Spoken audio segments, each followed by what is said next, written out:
तिब्बत की लोक कथा आधा इनाम। बहुत समय पहले तिब्बत में एक राजा रहता था। उस राजा को मछलियाँ बहुत अच्छी लगती थी। उसको तरह-तरह की अलग-अलग तरह की मछलियाँ मँगवा कर खाना अच्छा लगता था और उसकी आदत बन गई थी। बिना मछली के तो खाना उसके गले से उतरता ही नहीं था। इतना वो आदी हो गया था। एक बार उसके राज्य में बहुत सूखा पड़ा। सारी नदियाँ सूख गई, नदियाँ ही सूख गई तो मछलियाँ कहाँ से आती? अब मछलियों के बगैर राजा खाना कैसे खाता? धीरे-धीरे महल के तालाब की मछलियाँ भी खत्म हो गई। रसोइये ने यानी शेफ ने आकर राजा को बताया, महाराज, मछलियाँ पूरे राज्य में कहीं भी नहीं है। अब मैं मछलियाँ कैसे बनाऊँ? राजा ने अपने मंत्री को बुलवाकर बातचीत की। तय हुआ कि राज्य भर में अनाउंस किया जाएगा। दूसरे दिन पूरे राज्य में अनाउंस कर दिया गया, जो भी आदमी राजा के लिए मछली पकड़ कर लाएगा, उसे भारी इनाम दिया जाएगा। उसे बहुत गिफ्ट मिलेंगे, मतलब पैसे मिलेंगे। अब जिसने भी ये सुना, वो मछली पकड़ने के लिए दौड़ गया। लेकिन मछलियाँ मिलेगी कहाँ से, जब पूरे राज्य में सूखा पड़ा है तो? इधर राजा का मन पूरी तरह से मछली खाने को बेचैन उठा। वो चिड़चिड़ा हो गया था और बात-बात पर दरबारियों को फटकारने लगा। उसके राज्य में दूर के किसी गाँव में एक मछुआरा रहता था। उसने अपने घर के पास एक गड्ढे में कुछ मछलियाँ पाल रखी थी।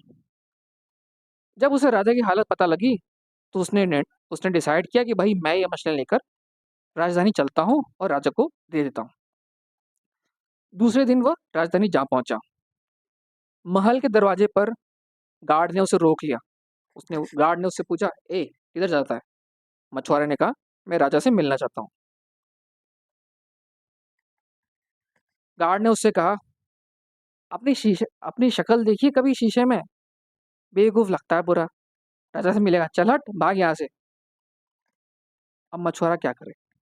हार कर उसे बताना पड़ा कि भाई मैं राजा के लिए मछलियाँ लेकर आया हूँ।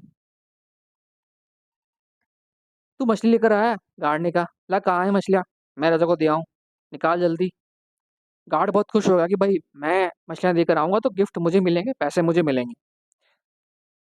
मछुआरा ने जिद पकड़ ली कि भाई नहीं, मछलियाँ तो मैं ही राजा को दूंगा, इनाम मैं ही लूंगा। तो गार्ड ने कहा, ठीक है, तू जा, लेकिन मेरी एक शर्त है, अगर मंजूर है तो ही तुझे जाने दूंगा। मछुआरे ने बहुत दुखी हो गया, बोला, उसने कहा, हाँ भाई बता, जल्दी बता, क्या शर्त है तुम्हारी, मेरे को अंदर जाना है। गार्ड ने कहा, भाई तुझे जो भी इनाम राजा देगा, या जो भी गिफ्ट या जो भी पैसे राजा देगा, उसका आधा तुम मुझे दोगे। गार्ड ने शर्त दी। मछुआरे ने कहा, ठीक है भाई, जो भी मुझे मिलेगा राजा से, मैं तुम्हें आधा दूंगा।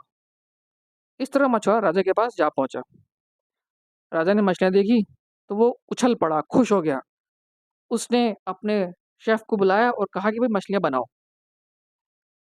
उस राजा के दरबार में उस मछुआरे का सम्मान किया गया, उसे पैसे मिले और वो 3 दिन तक राजा का मेहमान बनकर रहा। चौथे दिन मछुआरे ने कहा कि भाई वो वापस अपने गाँव जाना चाहता है। राजा ने मंत्री को कहा कि भाई इस मछुआरे को 10,000 सोने के सिक्के दे दो। मछुआरे ने सुना तो बीच में बोल पड़ा, नहीं नहीं महाराज, मुझे सोना नहीं चाहिए, मुझे तो आप सिर्फ 1,000 कोड़े लगवा दीजिए। राजा बहुत परेशान था, ये कैसा आदमी है यार, मैं तो इसे सोने के सिक्के देना चाहता हूँ और ये कोड़े खाने की जिद कर रहा है। तो राजा ने हुक्म दिया कि भाई ठीक है, इसकी जो मर्जी। उसने अपने नौकरों को कहा कि भाई इस मछुआरे को 1,000 कोड़े लगाए जाए, धीरे धीरे, आराम से मारो, ज्यादा तेज मत मारना।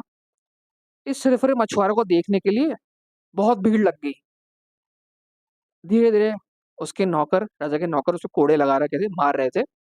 जब 500 कोड़े पूरे हो गए तो मछुआरा खड़ा होकर बोला, महाराज रुकिए, मेरा हिस्सा पूरा हो गया, आधा इनाम मेरे साथी को मिलना चाहिए। दरबार में हंगामा मच गया।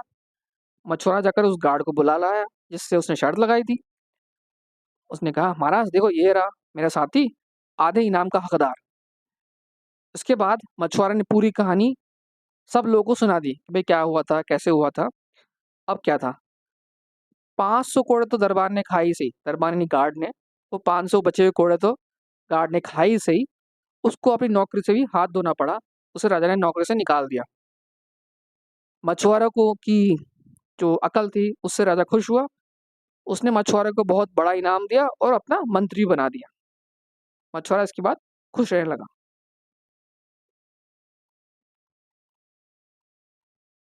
उम्मीद है आपको ये कहानी पसंद आई होगी और आपने इस कहानी से क्या कुछ सीखा है, मुझे कमेंट बॉक्स में बताइए। मैं आपके लिए आगे भी ऐसी कहानियाँ लेके आता रहूँगा। अगर आपको लगता है कि इस कहानी से या इसमें दिए गए ऑब्जेक्टिव से आपके किसी दोस्त को फ़ायदा हो सकता है या किसी और को कुछ बेनिफिट मिल सकता है, तो दिए गए लिंक को बाकी लोगों में शेयर कीजिए और बाकी लोगों को भी इससे बेनिफिट दिलाइए। अगली कहानी तक के लिए have a good day, good bye.